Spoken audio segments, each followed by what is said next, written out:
Assalamualaikum warahmatullahi wabarakatuh. Selamat siang semuanya. Waalaikumsalam warahmatullahi wabarakatuh. Selamat siang, Kak. Oke, perkenalkan nama kakak Fasya dan untuk sesi hari ini kita akan membahas mengenai tips dan trik untuk menjawab soal structure atau grammar ya. Baiklah, jadi untuk spesifikasi pertanyaan yang ada di structure itu ada 40 pertanyaan, di mana tesnya ini dibagi bagian. Yang pertama, di sini structure ya, itu pertanyaan 1 sampai 15. Nah, pertanyaan 1 sampai 15 ini terdiri dari 15 kalimat, yang mana ada bagian dari kalimat tersebut yang sengaja dikosongkan. Yang kedua, di sini ada tipe soal written expression atau ya soal kalau misalnya di seri-seri TOEFL terdahulu bilangnya error recognition ya.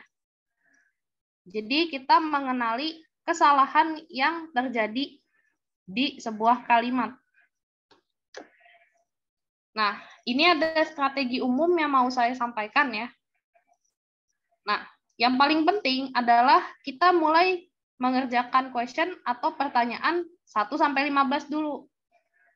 Ya. Kita antisipasi aja kalau misalnya pertanyaan 1 sampai 15 ini adalah pertanyaan yang lebih mudah. Nah, kita juga perlu mengantisipasi kalau pertanyaan nomor 11 sampai 15 itu adalah bagian yang paling sulit dari structure. Nah, makanya kita prioritaskan kalau misalnya nggak terlalu paham dengan soalnya, kita prioritaskan nomor sebelum 11 sampai 15 ya. Jadi misalnya nomor 1 sampai 10 dulu. Nah, oke. Kemudian yang nomor 3. Petunjuk selanjutnya. Nah, kita mulai untuk question atau pertanyaan di bagian error recognition atau written expression. Nah, kita mulai dari nomor 16 sampai 20 dulu. Karena kita antisipasi itu bagian yang paling mudah. Nah, kita juga harus mengantisipasi kalau pertanyaan terakhir, yaitu 36 sampai 4 itu bagian yang paling sulit. Nah, makanya itu jangan terlalu banyak menghabiskan waktu untuk nomor 36 sampai 40. Jadi kita prioritaskan dulu nomor sebelumnya. Jadi kalau misalnya nomor sebelumnya sudah banyak keisi, nah nomor yang sulit tersebut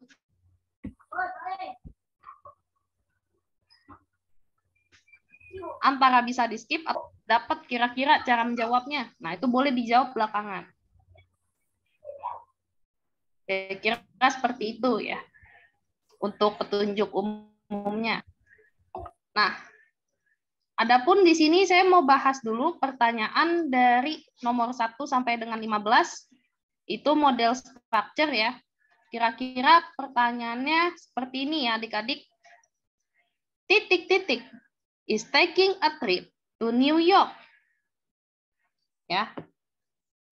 Kalau misalnya kita lihat di sini, ini kalimat ada is taking. Nah, is taking di sini masuknya adalah auxiliary atau kata bantu. Ya. Auxiliary ini tergantung subjeknya, bisa is, bisa am, bisa are, bisa was, bisa juga were. Ditambah kata kerja yang ada ing-nya. Kalau di soal ini contohnya taking. Ya. Intinya kita bisa simpulkan kalau pertanyaan ini predikatnya ada. Ya. Verbnya ada. Oke. Kemudian a trip. Sebuah wisata ya atau wisata. Ini masuk objek kalimat. To New York masuk ke keterangan tempat. Nah, Berarti kalau kalimat, kan syarat wajib kalimat harus ada, minimal harus ada subjek, ada objek ya. Ada subjek, bukan objek sih wajibnya. Subjek sama predicate ya. Atau verb atau kata kerja.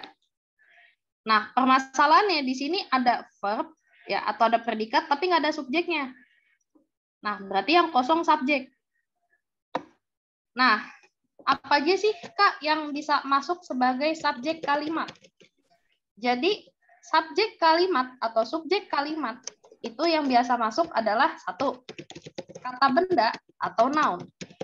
Nih, saya kasih contoh ya. Contoh boleh misalnya the building. The building. My cat.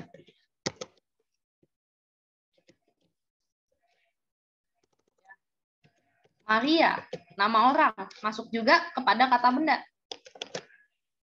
Yang kedua, yang bisa masuk ke subjek, itu adalah pronoun atau kata ganti orang. Contohnya apa aja? Macam-macam sih. Contohnya bisa I, you, they, we, she, he, dan it. Nah, berarti yang kosong subjek jawabannya adalah ya they. Karena dia masuk pronoun atau kata ganti orang khusus subjek. Makanya disebutnya subjective pronoun.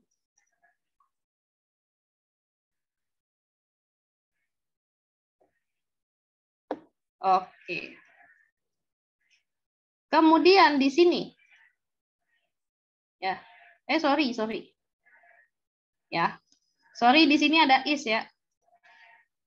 Nah, kita harus sesuaikan dulu. They memang bisa jadi subjek, tapi they auxiliary-nya bukan is ya.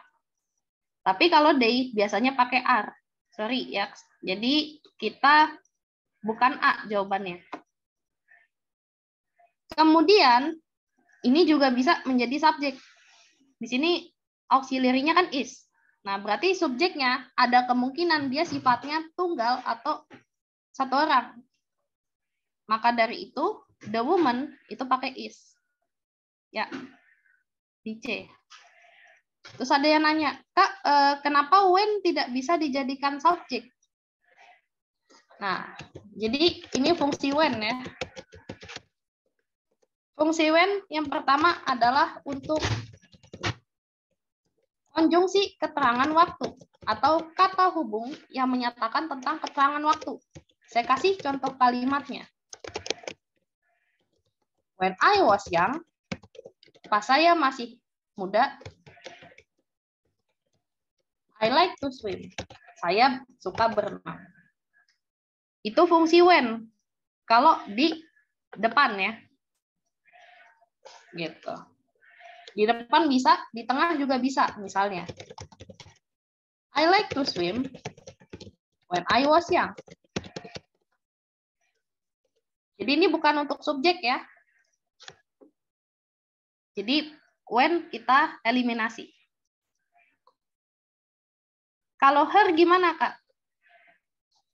Jadi kalau her itu masuk kepada possessive adjective.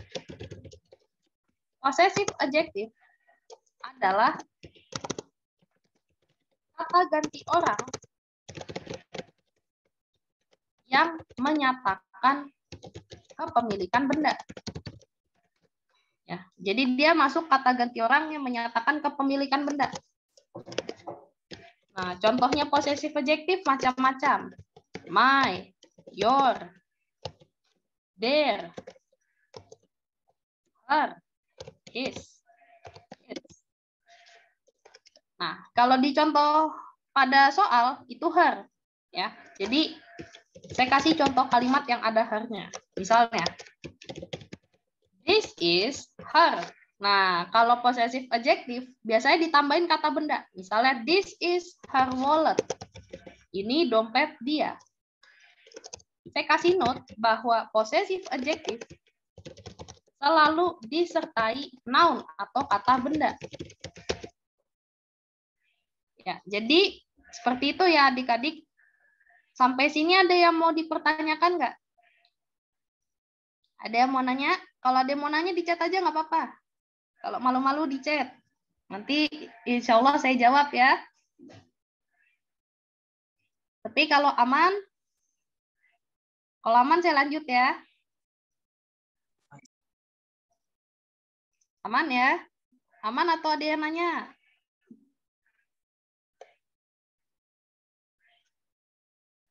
Oh, ada yang nanya ya ternyata. Aman. Oh, aman. Oke, good.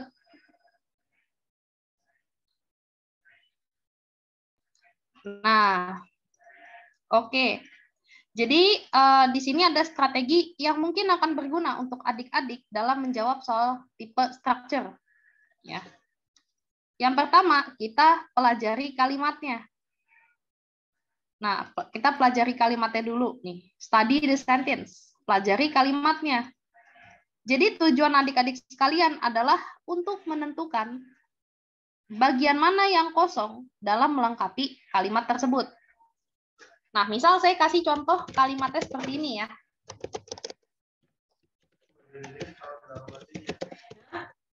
Nah, misalnya gini.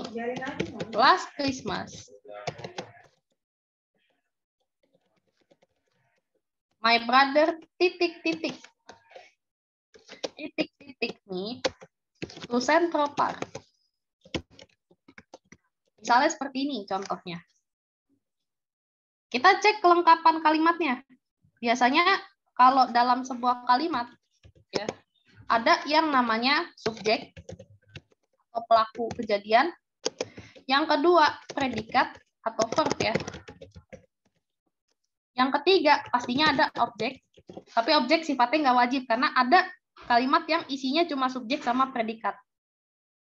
Yang ketiga, objek. Yang keempat adalah keterangan waktu atau tempat. Nomor 3 sama 4 nggak wajib ada, karena syarat wajibnya adalah minimal ada subjek, ada predikat. Sekarang kita lihat di sini. Subjeknya ada nggak? Ada. My brother.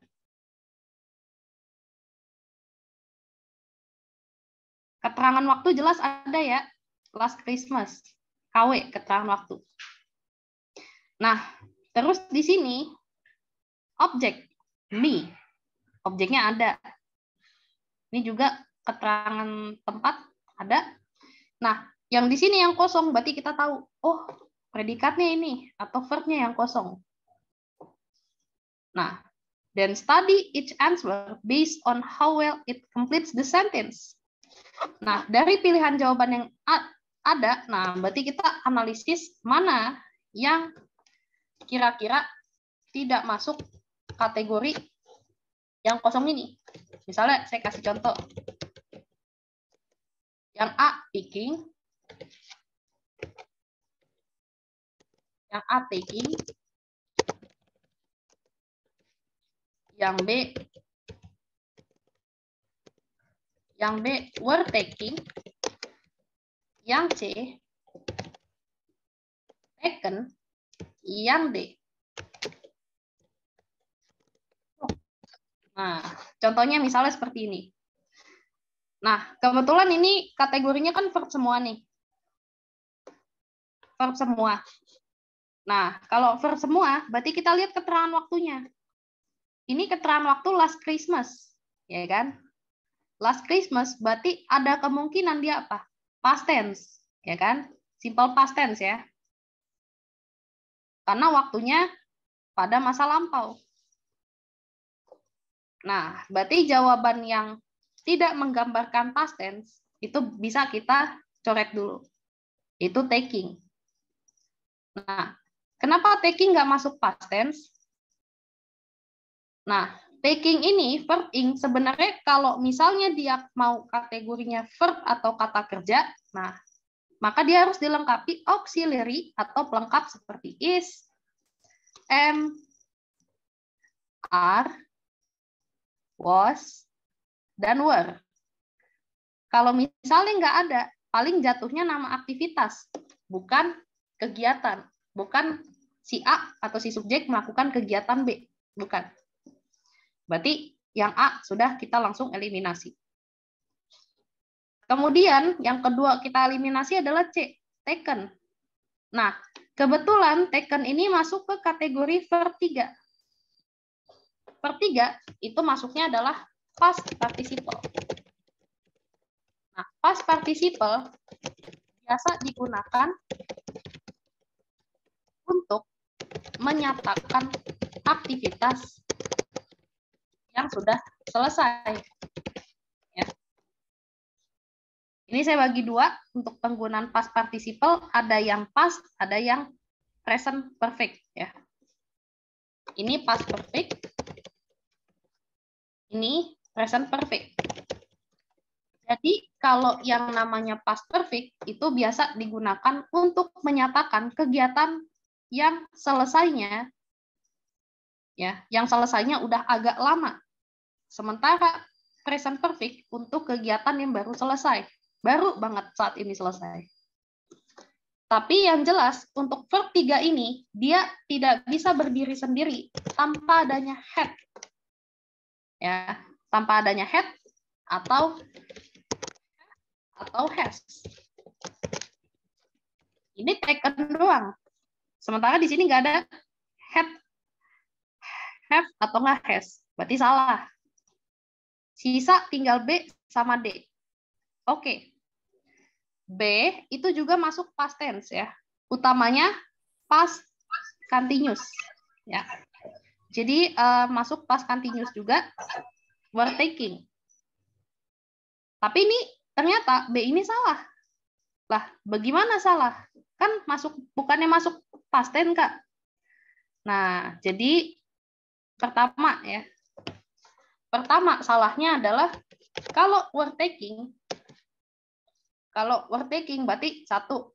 Biasanya untuk present lagi. Past continuous fungsinya adalah untuk kronologi. Kronologi kegiatan. Saya kasih contoh misalnya. I was taking bath when my mom called. Saya sedang mandi ketika ibu saya memanggil. Berarti kan dia menceritakan kronologi pas mandi apa yang terjadi gitu. Tapi masalahnya fungsi kalimat ini tidak menceritakan kronologi, melainkan dia hanya memberikan pernyataan atau statement bahwa Natal tahun lalu ya. Saudara laki-laki saya membawa saya ke Central Park. Berarti dia masuknya ke simple past. Yang kedua, salahnya di mana? My brother itu, kalau misalnya pakai pronoun atau kata ganti orang, jatuhnya adalah he. Kalau he, nggak pakai were dong, pakainya was. Itu kesalahan yang kedua. Jadi, jawabannya jelas yang D. Karena took ini adalah verb 2. Dan biasanya untuk simple past yang fungsinya untuk menyatakan pernyataan atas kejadian di masa lalu, kita menggunakan verb 2. Atau biasanya verb plus ed. Gitu.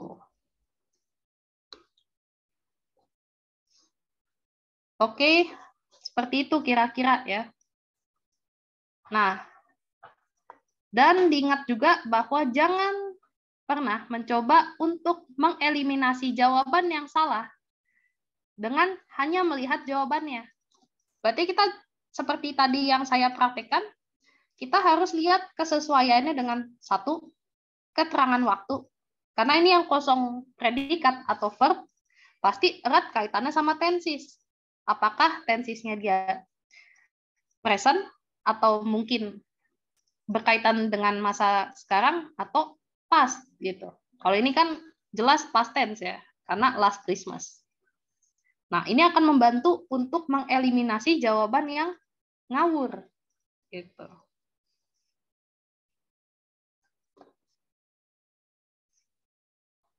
Paham ya sampai sini ya? Ada yang mau ditanyakan?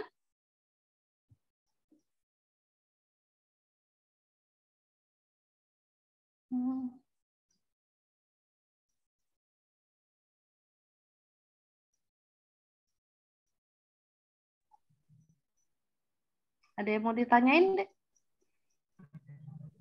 Ada yang mau ditanyakan atau aman? Mungkin bisa lewat kolom chat aja. Kalau mau nanya, biar kondusif. Aman. Oke, aman semua ya. Belum ada yang nanya, jadi saya hapus dulu.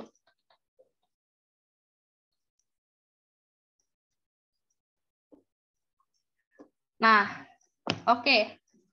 Di sini kita akan membahas tentang kalimat dengan satu klausa atau satu induk kalimat, ya. Nah, jadi beberapa kalimat dalam bahasa Inggris itu cuma punya satu subjek dan satu predikat atau kata kerja. Nah, saya kasih contoh misalnya kalimat seperti ini. Misalnya ini yang dinamakan clause atau satu klausa itu satuannya adalah satu subjek, satu predikat atau verb. Contohnya misalnya gini.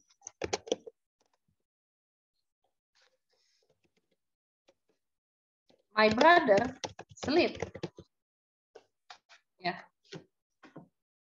Nah, itulah makanya mengapa ketika kita bertemu dengan kalimat di section structure ini, kita sangat penting untuk mengetahui atau mengenali mana yang subjek, mana yang predikat. Jadi ketahuan yang kosong subjeknya atau predikatnya, gitu kan? Oke.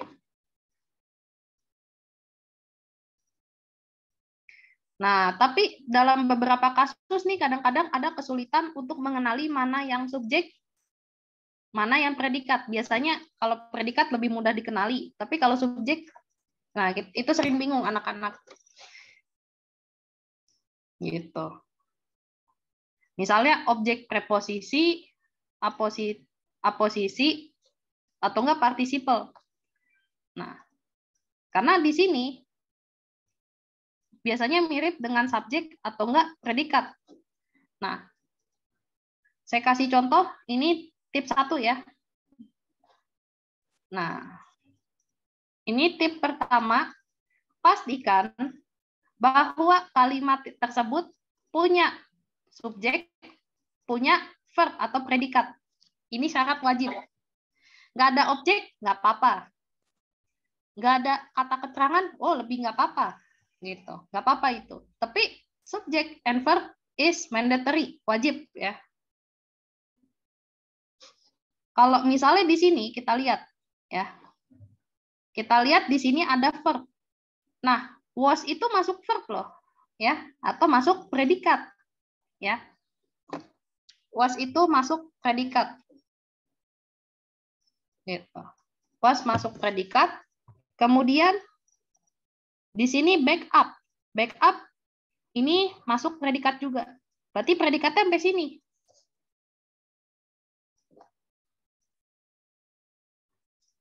Predikat ada, yang kosong depan berarti yang kosong pasti apa?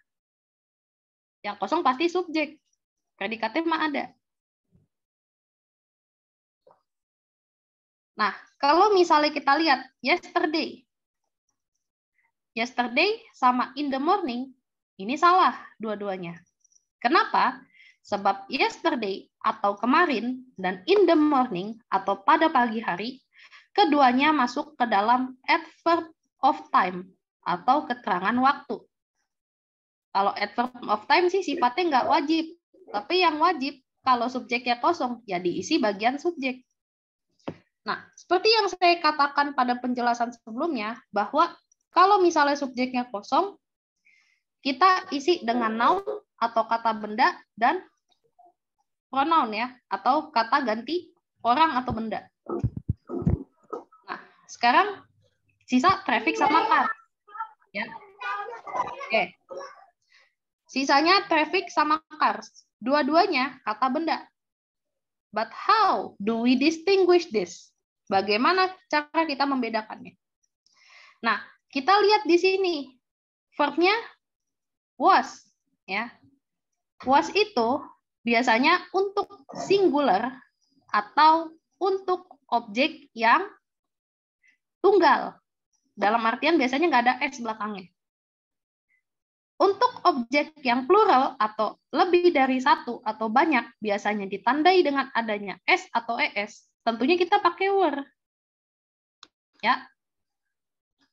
Berarti yang D ini salah. Salahnya di mana? Cars. Berarti mobilnya banyak dong. Lebih dari satu at least. Sementara di sini verb-nya itu singular. Yaitu was. Jadi sisa tinggal C, traffic. Oke. Paham sampai sini adik-adik sekalian? Kalau mau tanya silahkan lewat kolom chat supaya lebih kondusif. Kalau aman saya lanjut ya.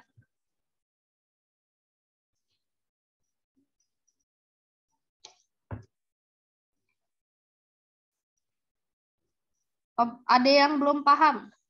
Oke. Begini ya. Sebentar, ada yang belum paham. Jadi di sini kalau misal kita lihat kalimatnya, sebenarnya ada verb-nya atau ada kata kerjanya, yaitu was back up. Was back up. Nah, di sini termasuk dalam passive voice ya. Nah, kok masuk passive voice? Nah, kok masuk passive voice? Karena subjeknya bukan makhluk hidup. Ya. Nah, di sini untuk passive voice dari past ya. Passive voice dari past tense ya. Passive voice dari past tense, structure-nya itu adalah was atau were. Ya. Oke. Was atau were ditambah verb 3. Nah, oke. Misalnya contohnya saya bikin kalimat pakai pendekatan bahasa Indonesia dulu. Misalnya gini. Misalnya buku diambil oleh Samsul. Nah, misalnya gini. Nah, ini pendekatannya kita pakai passive voice. Anggaplah ini past tense. Karena bukunya diambil oleh Samsul kemarin. Maka kita tulis yesterday. Subjeknya buku. Yesterday, the book. Nah, the book, bukunya 1. Kalau 1, kita pakainya was ya.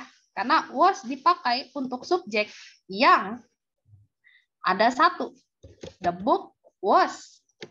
Nah, kalau diambil bahasa Inggrisnya taken. Kalau pakai verb 3. Yesterday the book was taken by Samsul. Nah, kenapa kita pakai passive voice? Soalnya di sini subjeknya bukan manusia atau bukan makhluk hidup ya. Nah, jadi kita pakai bentuk pasif. Nah, oke, verbnya ada nih adik-adik, itu was back up. Predikat ada. Nah, ingat bahwa saya menggarisbawahi sebuah kalimat paling tidak harus ada subjek, harus ada verb atau predikat. Predikatnya ada, depannya kosong. Berarti yang kosong apanya? Yang kosong pasti subjek dong. Nah, kalau misalnya subjeknya kosong, berarti kita harus lihat dulu syaratnya subjek sih, apa sih yang bisa masuk ke dalam subjek kalimat. Nah, yang bisa masuk ke dalam subjek kalimat pertama adalah noun atau kata benda. Contohnya, my cat, an apple, cars, dan lain sebagainya. Yang kedua, yang bisa masuk subjek adalah pronoun atau kata ganti orang. Misalnya pronoun, tapi pronounnya yang buat subjek ya. Misalnya, I, you, they, we, she, he, dan it. Nah, ini kosong subjeknya. A dan B langsung salah. Kenapa?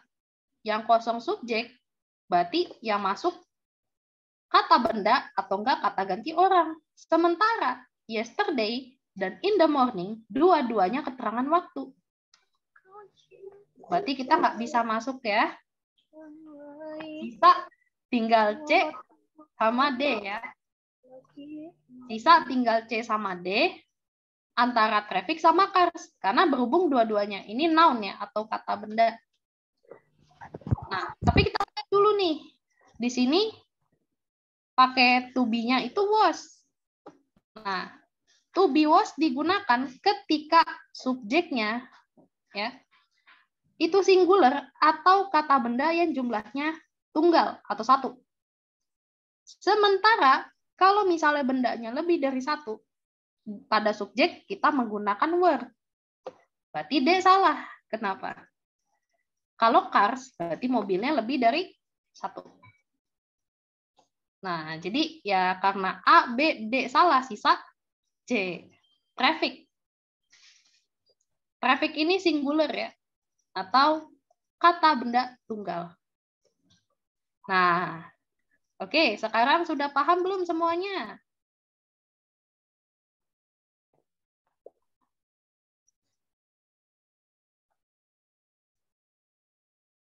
Alhamdulillah paham ya. Aman. Oke, saya hapus dulu.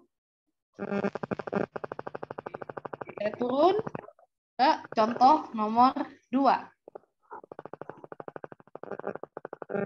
Nah,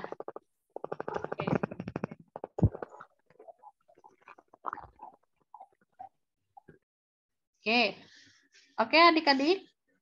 Untuk contoh nomor 2 ini, ya, untuk contoh nomor 2 ini kita amati sama-sama.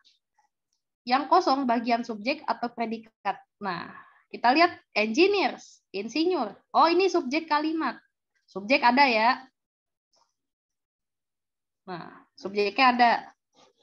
Berarti yang kosong verb-nya atau predikat. Nah, yang berarti jawabannya itu yang B, are needed. Kak, emang are needed itu verb? Ya. Tadi seperti saya bilang, are needed itu masuk ke dalam passive voice, ya. Tapi di sini passive voice-nya dia untuk simple past tense, ya. Untuk simple present tense. Yang mana strukturnya adalah is atau are ditambah verb 3.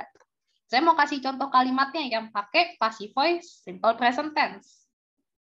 Soalnya kita punya di sini.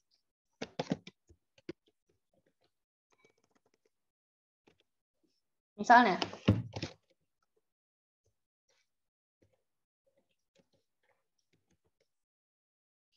mata digunakan untuk melihat objek. Nah, berarti di sini karena ini kalimat pasif, kita terjemahin dari subjeknya dulu deh ya, mata. Eyes, ya. Karena di sini plural ya, mata kan ada 2. Nah, berarti kita pakai are.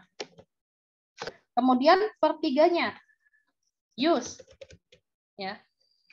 Eyes are used for seeing object. Nah, contohnya seperti ini. Passive voice untuk simple present tense. Nah, berarti ini masuk ke dalam passive voice untuk simple present tense. Ya. Kenapa masuk? Engineers are needed for work on the new space program. Kalau misalnya kita terjemahin, ya, berarti insinyur dibutuhkan untuk bekerja di program luar angkasa baru. Dibutuhkan berarti, bukan membutuhkan. Berarti ya masuk verb atau predikat bentuk pasif. Yaitu yang B. Tapi itu pertimbangan dari segi verb ya. In case jawabannya verb semua. Tapi kalau di sini ternyata A, C sama D itu bukan verb ya, bukan kata kerja. Nah, inilah pembahasannya. Yang A, necessary. Artinya perlu. Ini masuk kategori adjektif atau kata sifat. biasanya penggunaan adjektif ini nempel sama kata benda. Ya, misalnya gini. Contohnya adalah unnecessary problem. Atau masalah yang perlu diselesaikan. Kemudian yang C, hopefully. Hopefully, biasanya kalau ada li-nya masuk ke dalam adverb. Ya, masuk ke dalam adverb atau pendamping kata kerja. Misalnya gini. Wait for the answer, hopefully. Berarti dia menunggu jawaban dengan penuh harap. Yang D, next month. Wah, kalau ini sih kita sudah tahu ya, kalau next month itu bukan verb, tapi masuk adverb. Tepatnya adverb of time. Atau keterangan waktu, ya kalau dalam bahasa Indonesia. Saya kasih contoh kalimatnya misalnya gini. Next month, I will visit my friend. Oke. Sampai sini ada yang mau ditanyakan nggak? Oke. Untuk sampai sini ada yang mau tanyain nggak untuk pembahasan soalnya? Oh, ada yang nanya nih. Pertama ya, bingung membedakan are dan were. Oke, untuk adik V saya jawab ya. Jadi untuk are ini dia masuk to be untuk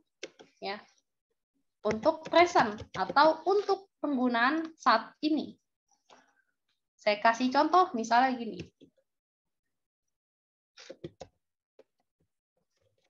They are sleeping now.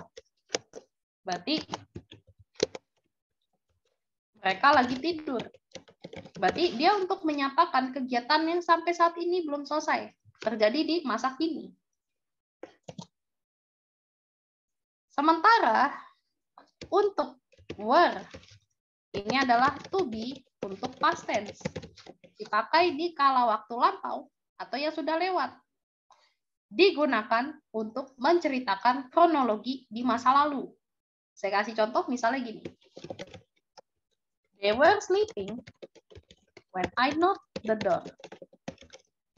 Berarti lebih kepada menceritakan kronologi bahwa ketika mereka tidur, saya sedang ketok pintu. Itu bedanya are dan were. Kalau masalah subjek yang pakai are sama were, sama aja. Yaitu are dan were. Keduanya bisa dipakai untuk they dan we. Juga you. Oke. Sampai saat ini, apakah Devi ini sudah mengerti? Paham? Paham. Oke, good. Kalau sudah paham. Ini saya hapus dulu. Nah.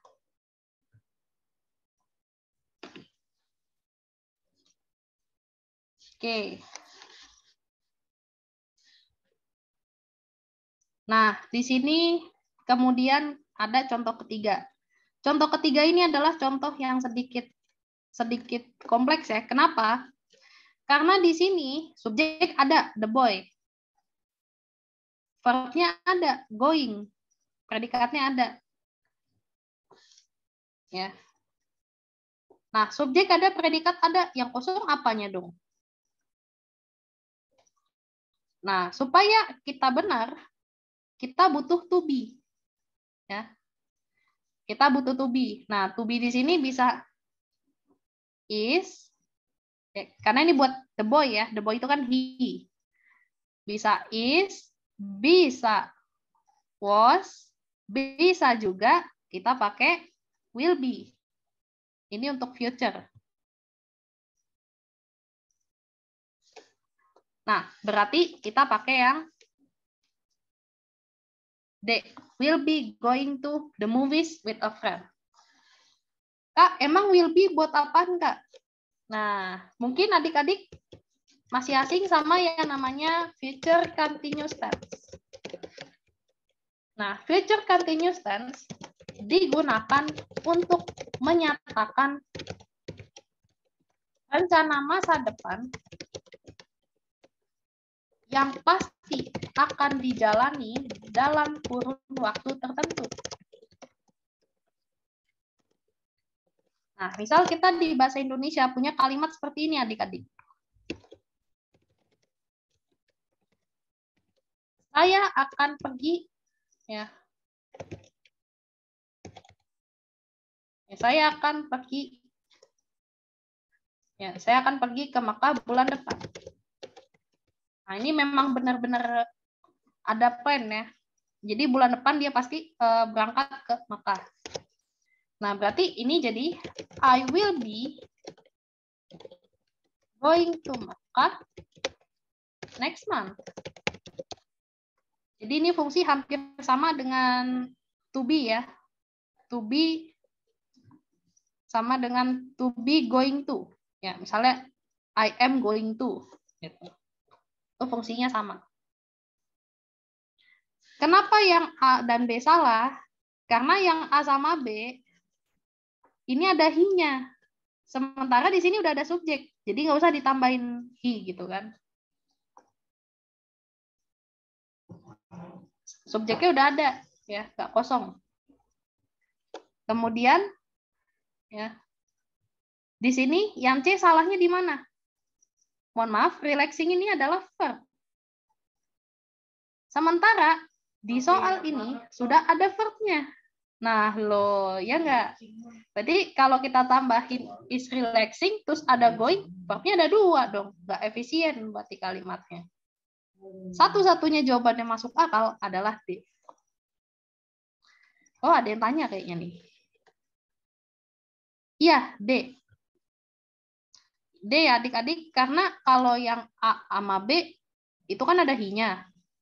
Sementara di sini sudah ada subjeknya, berarti nggak perlu lagi pakai he. Gitu. Nah, kemudian yang C itu is relaxing. Relaxing ini verb. Sementara ini kalimat udah ada verbnya, yaitu going. Kalau ditambahin relaxing, relaxing going. Lah iya masa verbnya 2 gitu kan.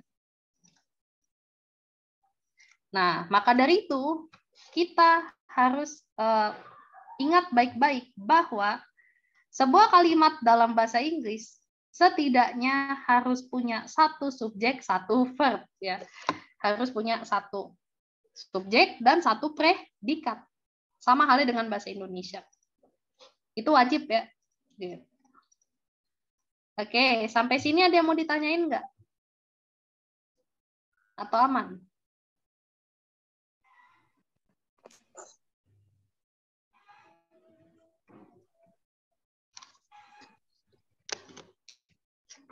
Aman ya? Oke, kalau aman boleh nih langsung praktek ya kita. Oke, misal ada yang seperti ini kalimatnya.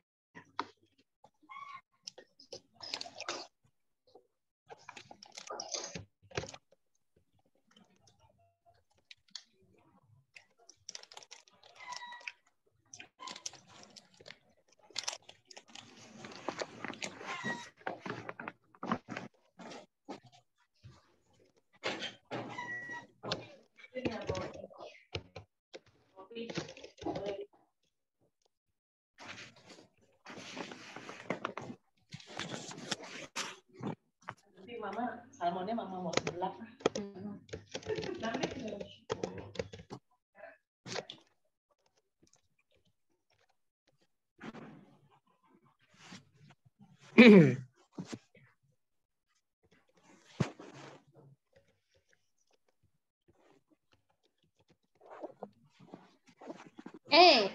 Ini untuk adik-adik semua ya. Kita langsung praktik. Konsep yang kita dapatkan dari mengenal subjek dan predikat yang kosong. Ayo adik-adik yang bisa jawab, monggo lewat chat ya. Monggo lewat chat yang mau jawab. Oh, ada yang jawab D. Ada yang jawab C. C. Oke, kayaknya lebih banyak yang C. Oh, ternyata benar, banyak yang C. Wih, banyak yang C. Oke, good. Berarti saya anggap adik-adik di sini paham semua ya. Begini adik-adik, karena di sini sudah ada verb-nya, yaitu was cancelled. Predikat ada. Nah, kalau depan predikat yang kosong, berarti pasti apa? Pasti subjek. Nah, syarat subjek, kalau nggak noun atau kata benda, ya pronoun atau kata ganti orang. Nah, yesterday dan the day before itu tidak masuk kategori ya adik-adik. Sebab dua-duanya keterangan waktu. Sementara yang kosong, kalau nggak kata benda, ya kata ganti orang atau kata ganti benda. Soalnya yang kosong subjeknya. Nah, antara C dan D. Oke, piknik sama someone, dua-duanya bisa pakai was. Nah, ini kira-kira apa yang dibatalkan karena hujan? Nah, tentunya bukan seseorang. Tapi yang dibatalkan karena hujan deras pasti kegiatan dong, bukan orang. Berarti yang C, picnic was cancelled because of heavy rain. Oke. Ini ada yang bertanya tips untuk mudah hafal bahasa Inggris dengan cepat. Nggak, sebenarnya bukan menghafal ya. Soalnya kalau menghafal kan nanti kita lupa nih. Jadi akan lebih baik kalau misalnya istilahnya diperbaiki dengan mengingat ya. Mengingat istilah-istilah sama mengingat grammar dengan cepat dan akurat. Nah, kalau misalnya untuk mengingat vocab, nah berarti kita memang kalau vocab itu memang harus lebih banyak membaca. Nah, nanti misal kita baca teks, ketemu kalimat yang kita mentok, ya, ketemu kalimat yang kita mentok, kita garis bawahin, ya, atau kita tandain lah, gitu. Kita tandain kalimatnya, nanti kalau misal sudah kelar kita screening bacaan, ada kalimat yang kita nggak ngerti, misalnya ada 10 kata yang kita nggak ngerti. Nah, kita kumpulin. Kemudian kita cari maknanya di kamus. Tapi kita nggak hanya nyari maknanya loh ya. Tapi kita juga bikin satu kalimat sebagai contoh dari penggunaan kata tersebut di kalimat. Jadi supaya apa? Supaya kita paham kapan kata tersebut digunakan dalam kalimat. Kira-kira seperti itu ya.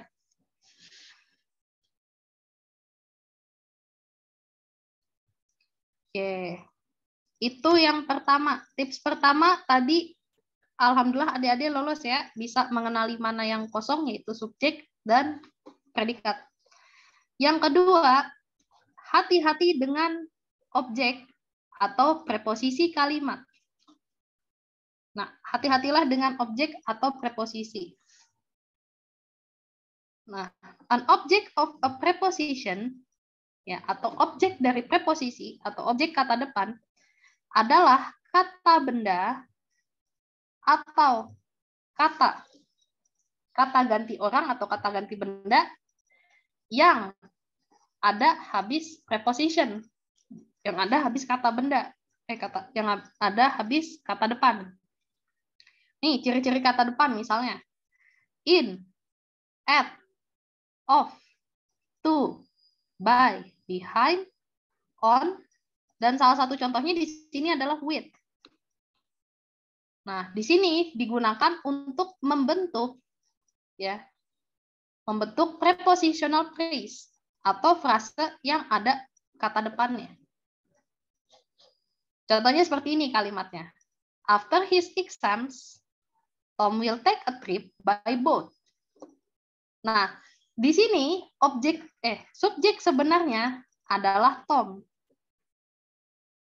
Ya. Kenapa subjek sebenarnya adalah Tom? Nah, karena gini, after his exam, his-nya siapa? Merujuk kemana? Siapa yang ujian? Kita rujuk, oh ternyata yang ujian Tom. Berarti subjek sebenarnya siapa? Tom ya. Tom will take a trip by boat. Nah, di sini ada dua objek preposisi. Yang pertama exam, yang kedua adalah boat. Tapi di sini masih bisa dikenali ya. Nah, di sini contohnya adalah pada nomor 1. Kadang-kadang kita TOEFL sering kegocek atau sering salah sangka karena ada kalimat yang formatnya seperti ini. Disangka subjeknya his friend, padahal bukan. Ya. Jadi di sini tips pertama, adik-adik harus lihat dulu mana subjek, mana yang kata kerja. Oke, kalau kata kerja langsung ketemu ya. Kak, predikat atau kata kerjanya found, Kak. Oke, that's good. Ketemu ya, found ya. You should notice the verb found and should also notice that there is no subject. Dan harus kita sampaikan juga bahwa di sini nggak ada subjek. Mana subjeknya? Kok bisa nggak ada subjeknya, Kak? His friend ini bukan subjek. Iya, saya tahu. His friend itu teman dia. Tapi dianya siapa? Nah, dianya kan nanti merujuk ke sini. Siapa dia? Berarti yang kosong memang beneran subjek. Jangan dikira friend itu subjek. Friend itu adalah objek dari kata depan with. Mungkin kalau bahasa Indonesia suka ketemu nih, misalnya gini. Kalimat yang misalnya gini. Dengan temannya, Tono pergi memancing. Nah, ibarat gini deh, pakai pendekatan in Indonesian. Subjeknya bukan temannya kan, tapi siapa? Temannya siapa nih? Oh, temannya Tono. Berarti subjeknya ya Tono. Nah, kenapa temannya ini bukan masuk kepada subjek? Karena dia adalah objek dari preposisi atau kata depan dengan. Dan di sini satu kata benda nggak bisa dua-duanya jadi subjek, jadi harus salah satu. Nggak bisa satu kata benda ini statusnya jadi subjek dan objek ya. Jadi emang salah satu harus ngalah antara dia jadi subjek atau jadi objek.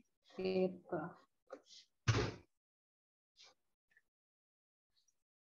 Nah, maka dari itu yang kosong memang B. Pinter tadi ada yang jawab B, good. Kenapa ya kita jawab B? Karena di sini he ini masuk pronoun atau kata ganti orang. Tapi ini pronounnya untuk subjek ya. Untuk subjek kalimat. Oke. Nah, berarti kalau misalnya has, salah nggak? Salah. Subjeknya mana kalau pakai has? Kan kalau pakai has harus ada subjek dulu. Later, kata sambung waktu. Kalau when tadi saya sudah jelaskan ya di materi sebelumnya. Emang yang kosong subjek kok. Gitu. Nah, ini yang harus adik-adik ingat sekalian bahwa objek preposisi ini adalah sebuah preposition atau kata depan. Contohnya adalah to, with, ya, to, with, in, at, behind, ya, on. Ini adalah salah sekian dari contoh-contoh preposisi. Preposisi yang diikuti oleh kata benda atau kata ganti benda atau kata ganti orang, ini namanya adalah object of preposition atau objek kata depan. Kalau misalnya sebuah kata benda atau kata ganti orang masuk ke dalam objek preposition, subjeknya bukan di situ. Nih, saya kasih contoh ya, biar adik-adik sekalian paham. Misalnya gini.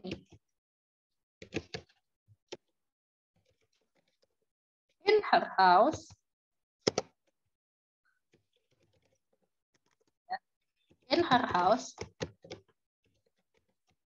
Naila cook some noodles. Begini, ini subjeknya bukan house ya adik-adik. Nah, kenapa? Kenapa bukan her house subjeknya? Satu, karena dia ada preposition yaitu in. Dua, her house, rumah dia. Rumahnya siapa ini? Rumahnya Naila. Nah, berarti subjeknya siapa? Subjeknya bukan Heraus, tapi subjeknya adalah Naila. Ibarat di rumahnya Naila masak mie. Nah, berarti subjek kalimatnya siapa? Bukan rumahnya, tapi Naila. Nah, sampai sini apakah adik-adik sekalian sudah paham?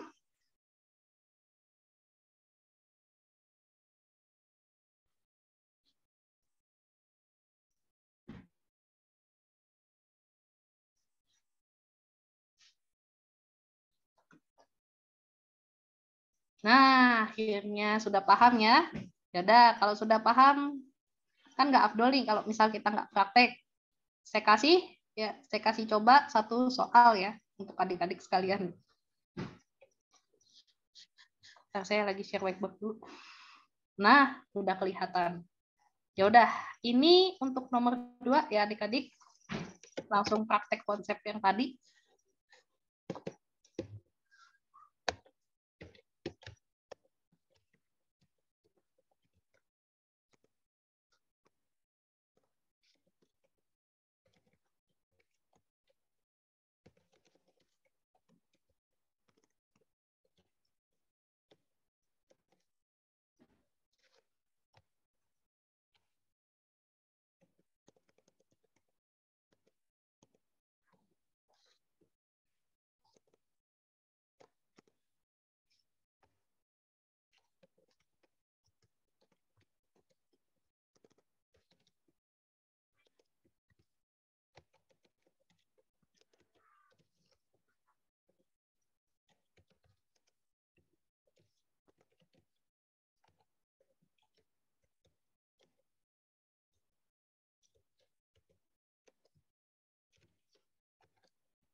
Oke, adik-adik, untuk nomor 2, sekalian praktik konsep yang tadi kakak ajarin. Yang bisa jawab, langsung silahkan lewat chat. Ada yang jawab A. Oke, yang lain ada? Ada yang jawab B.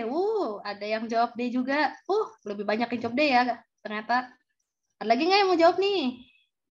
Ayo, yang paham, langsung. Oh, banyak yang jawab D ya.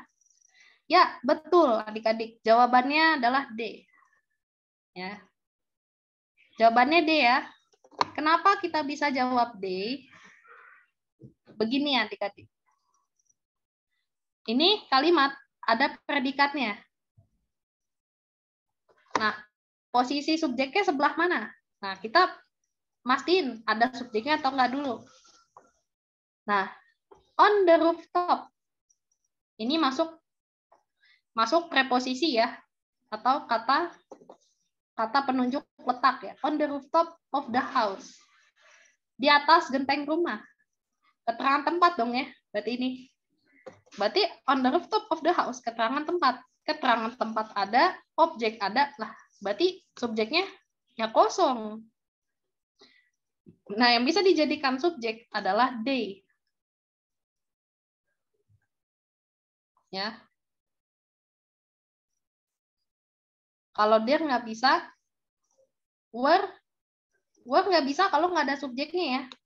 Ini subjeknya mana gitu kan? Dari tadi kita cari nggak ada subjeknya soalnya. Kemudian, kenapa kita nggak pakai there? Bukankah there mirip dengan they?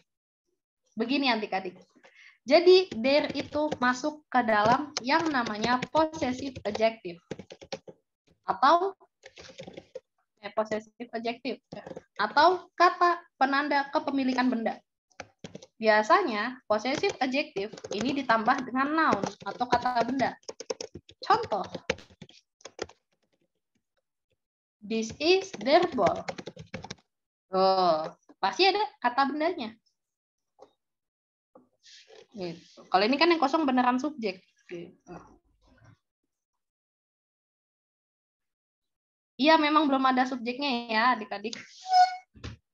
Oke, berarti karena banyak yang jawab D, saya anggap alhamdulillah kebanyakan adik-adik di sini sudah paham semua ya untuk konsep mengenali mana object of preposition. Jadi ya bisa mengenali subjek yang sesungguhnya yang kosong ini. Oke. Yang ketiga, hati-hati sama yang namanya aposisi. Nah, nggak hanya di bahasa Indonesia, aposisi juga ada dalam bahasa Inggris. Nah, yang namanya aposisi atau keterangan tambahan ini bisa membingungkan dalam bagian structure. Kenapa? Karena apposition atau apositif bisa dikira subjek dari sebuah kalimat. Nah, jadi aposisi yang namanya keterangan tambahan ini adalah kata benda yang ada atau hadir sebelum atau sesudah kata benda lain dan memiliki rujukan yang sama. Nih, saya kasih contoh deh ya, misalnya. Misalnya ada contoh seperti ini kalimatnya.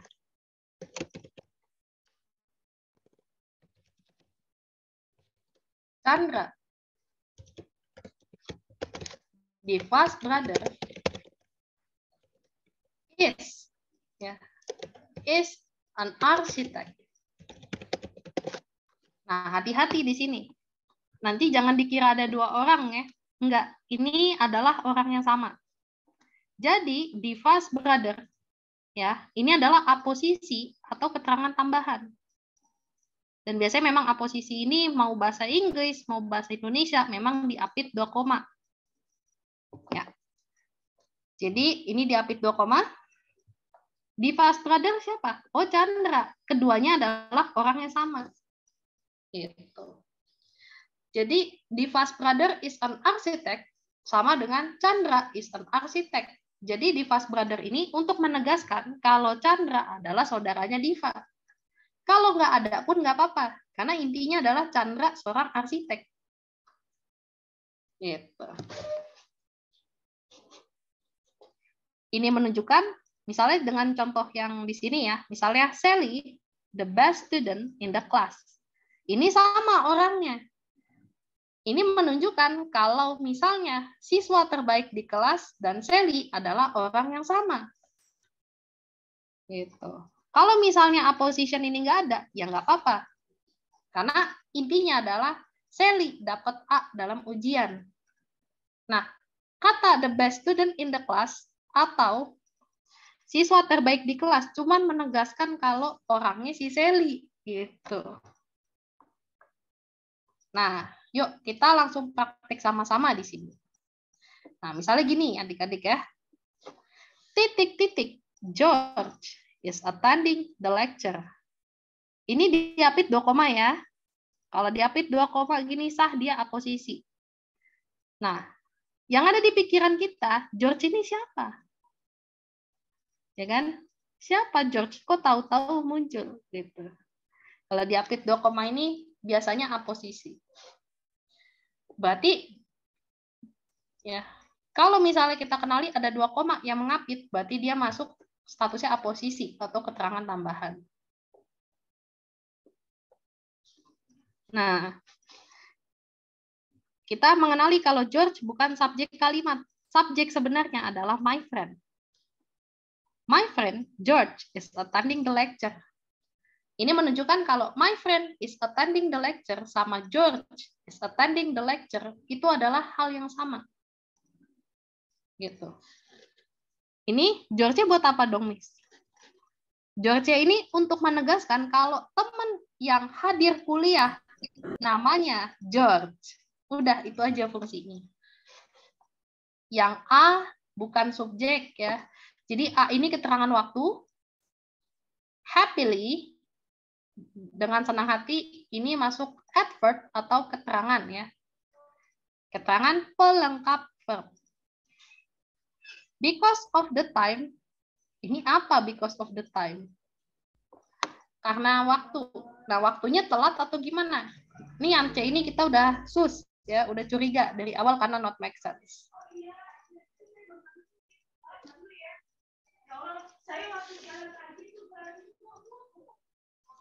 Oke. Oke, sampai sini adik-adik paham?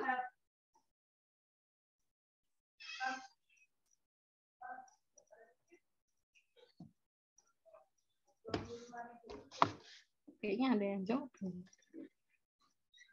Bingung penggunaan there. Oke, ada yang nanya bingung penggunaan there, agak out of topic sih ya, tapi nggak apa-apa. Nah, jadi ini penggunaan there. Nah, there yang pertama itu untuk kata tunjuk letak ya. Kata tunjuk letak benda, misalnya. There was a mall here 3 years ago. Ya, jadi di sini ada mall 3 tahun yang lalu. Berarti dia menunjukkan kalau misalnya di tempat atau lokasi yang ditunjuk itu ada mall, tapi dulu. Ya. Yang kedua, there itu fungsinya adalah untuk menyatakan lokasi yang saking dekat bisa ditunjuk. Saya kasih contoh misalnya gini. Put your bag there, please. Nah, itu tolong taruh tasnya di situ, tolong. Nah, itu kita bilang di situ sambil nunjuk. Misalnya nunjuk ke pojokan ruangan. Nah, itu bisa pakai there. Put your bag there, please. Sambil nunjuk suatu tempat yang dekat dengan kita. Nah, itu penggunaan there ya. Sekarang sudah paham yang masih bingung penggunaan there? Masih bingung atau sudah paham?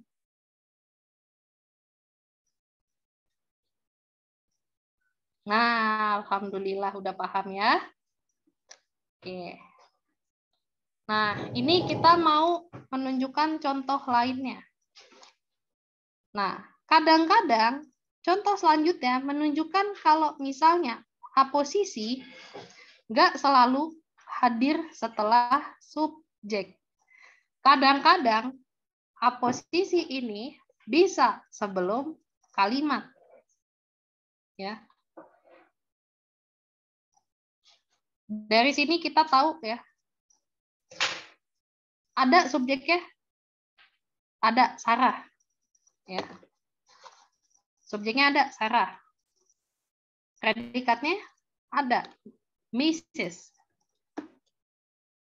Ini langsung ya karena nggak ada koma, 2 koma yang mengapit. Nah, berarti yang kurang apa? Yang kurang aposisi atau keterangan tambahan. Siapa Sarah gitu kan? Dijelasin. Siapa Sarah? Nah, kalau B, salahnya di mana? Is itu verb loh sebenarnya. To be ya. To be ini masuk verb. Nah, aposisi nggak usah ada verbnya. Gitu. Keterangan tambahan nggak usah ada verb ya. Kalau C salahnya di mana? Ada is-nya. 1, 2. Loh kok Sarah disebut lagi? Kan udah buat subjek. Di sini keterangan tambahan hanya untuk mempertegas harusnya nggak usah ada nama orangnya. Terus apa faedahnya dong keterangan tambahan gitu. Ini tinggal A sama D. Yang D, her excellent basketball play.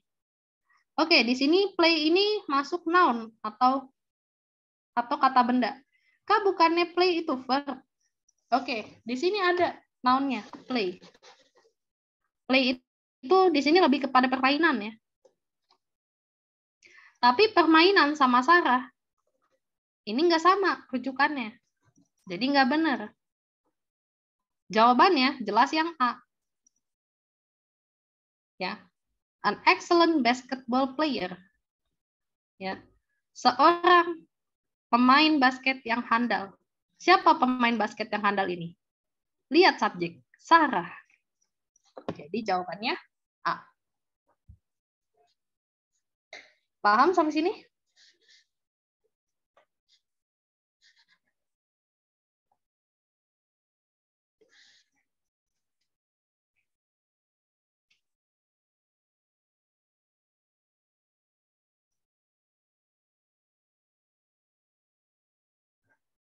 Oke, Silakan lewat kolom chat yang mau nanya supaya langsung kita selesaikan sama-sama. Ada yang mau nanya? Atau aman nih? Konfirmasi aman ya bagi yang sudah paham. Jadi saya bisa lanjut ke materi selanjutnya. Oh, paham. Ya. Udah paham kah? Oke. Kayaknya belum ada yang nanya nih. Ya udah. Ini saya tegesin lagi untuk yang namanya A positif atau keterangan tambahan. Nah, yang pertama bisa bentuknya A positif ini atau A posisi nyempil, ya, bisa dia nyempil di antara subjek dan predikat, bisa juga sebelum subjek dan predikat. Seperti itu kira-kira. Nah, biar lebih paham, ini saya sudah sediakan, ya saya udah mau nyediain latihan ya untuk ngetes. Ini ada 2 nomor, jadi mewakili setiap bentuk posisi ya. Oke, nomor 3.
Sabar, nomor 4-nya belum.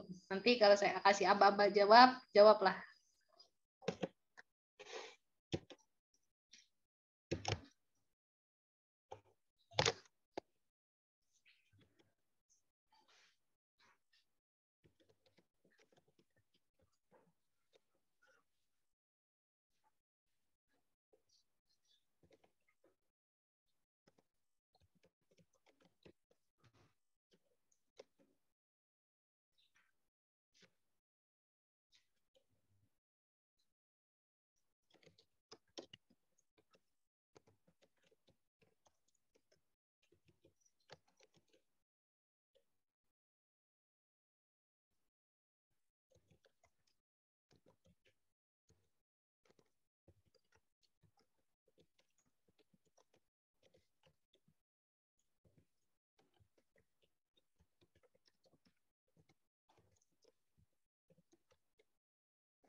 Oke, silahkan dijawab untuk nomor 3 dan nomor 4. Formatnya sebutkan nomor 3 kali jawab apa, nomor 4 jawab apa di kolom chat ya. 3A, 3A, 3B. Oke, ada yang jawab A, ada yang jawab B. Oke, 3 dulu ya adik-adik. Yang urut 3 dulu. Nah, 3 pada jawab A. Oke, banyak yang jawab A. Oke, begini ya adik-adik. Untuk nomor 3, jawabannya betul A ya. Nah, kenapa bisa kita jawab A? Kenapa kita jawab A? Karena di sini, ya, ada predikat. Ya, ada predikat. Subjek ada sebelah sini ya. My father's colleague, ya. Rekan kerja bapak saya. Nah, masalahnya di sini yang kalau karena dia diapit 2 koma, berarti yang di sini APP atau A positif. Nah, keterangan tambahan itu dia nggak ada auxiliary, is, am, are, was, were itu nggak ada. Terus juga nggak ada have atau has atau had, ya. Jadi di sini kita jawabnya Mr. James doang. Jadi fungsinya memang hanya untuk menunjukkan kalau misalnya, oh yang ngasih siapa rekan bapak yang ngasih parcel, oh ternyata namanya Mr. James gitu. B sama C salah, ada verbnya. D salah, ada head-nya. Terus di sini ada he-nya. Nah, he-nya kan pertanyaan lagi siapa? Dia tidak menjelaskan orangnya siapa. Gitu. Yang namanya keterangan tambahan kan harus bisa memperjelas subjek dong. Gitu. Oke, 3 finish, 4. Oh, 4 ada yang jawab B. Oke, banyak yang jawab B ya. Ada lagi nggak yang mau jawab nomor 4? 4B. Banyak. Oke, kayaknya pada kompak nih 4 dijawab B ya. Ya, oke, saya tutup. 4 jawabannya benar B. Ya. Yang A, salahnya adalah di sini masih ada verb, yaitu is. Yang C, salahnya di mana? Ada was-nya. Yang D, salahnya di mana? Ada is-nya. Lah, bisa salah gitu, Kak. Ini kalimat ada subjeknya. Subjeknya my mother. Predikatnya handle. Berarti yang kosong aposisi atau keterangan tambahan. Berarti di sini yang nggak ada verbnya. As a professional banker, sebagai bankir profesional. Ya, jadi alhamdulillah saya anggap adik-adik sekalian sudah paham ya konsep aposisi. Karena kebanyakan sudah menjawab benar ya. Malah nomor 4 nih kayaknya semua kompak jawab B.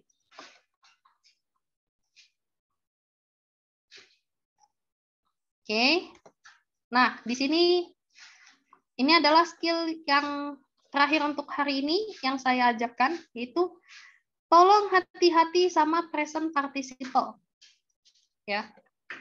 Tolong hati-hati sama present participle, yaitu bentuk ing dari sebuah kata.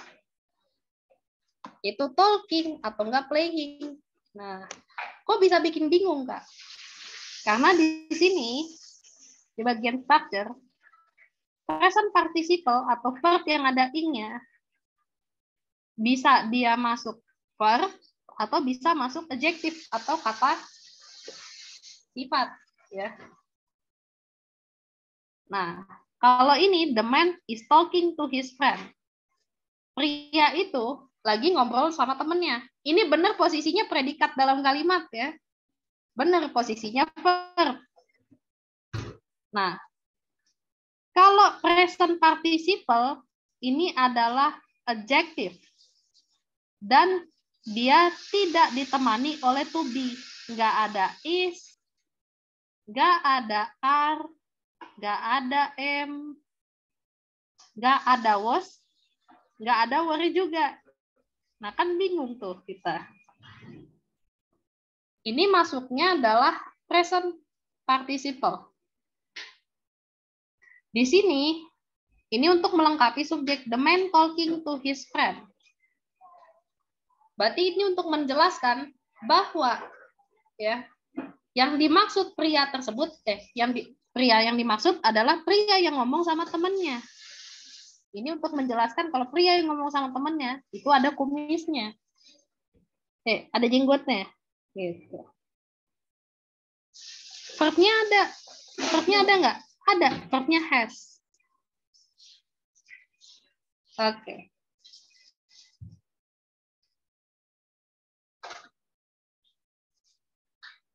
Oke, ini contoh nomor 1.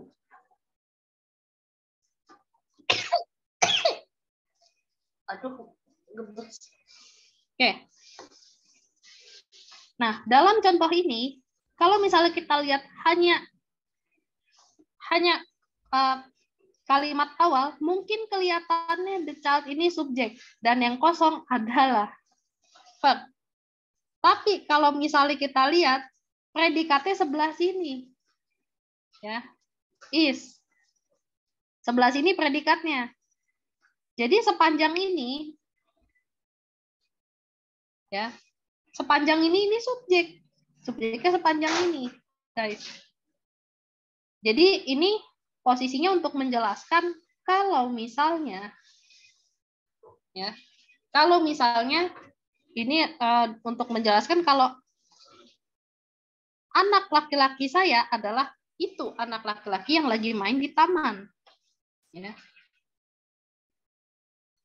Oleh karena itu, ya, jawabannya adalah A. The child now playing in the yard is my son.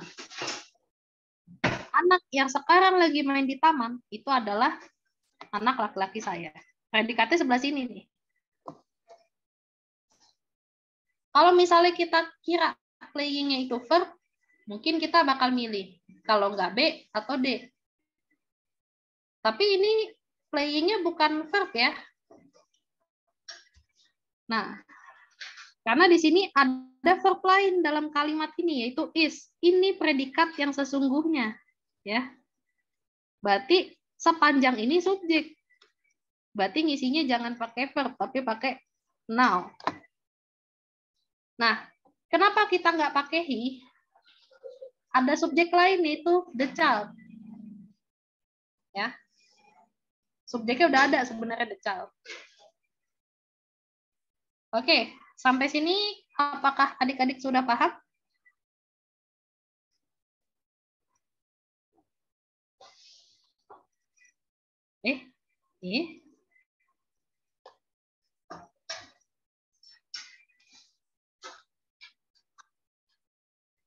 Aman, alhamdulillah. Oke, diingat-ingat ya. Ini tentang present participle yang harus adik-adik ingat. Present participle adalah bentuk ing dari sebuah verb ya atau sebuah kata kerja. Present participle bisa dia bagian dari kata kerja atau verb atau predikat ya. Bisa juga ternyata dia adjektif. Nah, dia masuk bagian dari kata kerja kalau misalnya ditemani atau ada is, am, are, was, were. Misalnya, the boy is standing in the corner. Ini menunjukkan kalau misalnya si anak yang ditunjuk lagi berdiri di pojokan. Ya. Tapi kalau yang kedua bedanya di mana? Ini verb sesungguhnya di sini. Berarti sepanjang ini subjek dan posisi standing ini ya, posisi standing ini adalah posisi standing ini adalah adjektif atau kata keterangan kata sifat.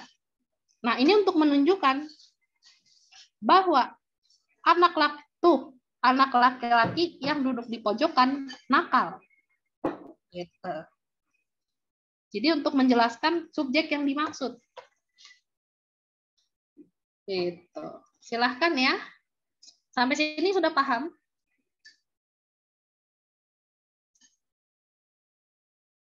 Sudah paham semuanya?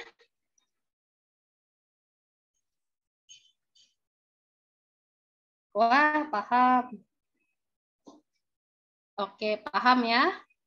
Oke, kalau sudah paham, oke, mungkin sekian untuk pertemuan hari ini. Semoga ilmu yang saya ajarkan membawa manfaat untuk adik-adik semua. Oke, selanjutnya saya serahkan kepada Kakak Admin untuk menutup pertemuan hari ini. Monggo, Kak Ihsan. Ya, terima kasih Kak Asian telah mengajar pada siang hari ini. Semoga ilmunya bermanfaat buat semuanya. Untuk materinya nanti bisa di-share ya, Kak? sama. Iya, nanti saya bagi ke kakak, nanti kakak perbanyak aja ke grup ya. Ya, sama nanti rangkumannya Kak. Gitu. Oke, mari. Terima kasih Kak. Ya, saya izin pamit undur diri sebentar. Terima kasih banyak semuanya. Ya, terima kasih Kak Asia. Ya, untuk recordnya, untuk kegiatan Zoom hari ini di-record dan recordnya akan di-upload besok pagi ya di YouTube. Jadi jangan lupa untuk follow IG Hore Digital sama subscribe channel YouTube-nya. Sama nanti sore sehabis asar ada live teaching TWK SKD lagi ya, membahas mini tryout-nya. Kalau saya mau daftar paket bimbelnya, kita akan nanti membuka paket bimbel TOEFL di awal Desember ya. Kalau nggak di awal Desember, nanti di awal Januari. Jadi kalau yang mau persiapan TOEFL prediction-nya, bisa daftar ya. Nanti ada pre-test, ada post-test, ada Zoom, sama nanti di akhir ada TOEFL prediction juga. Oke, kalau tidak ada yang ditanyakan, Kakak akhiri. Terima kasih buat yang telah hadir pada siang sampai sore hari ini. Semoga ilmunya bermanfaat buat semuanya. Oh ya, dari Reza, untuk kelas TOEFL-nya berapa? Untuk harganya sekitar 100-150 ribu ya. Nanti dilihat aja di posternya.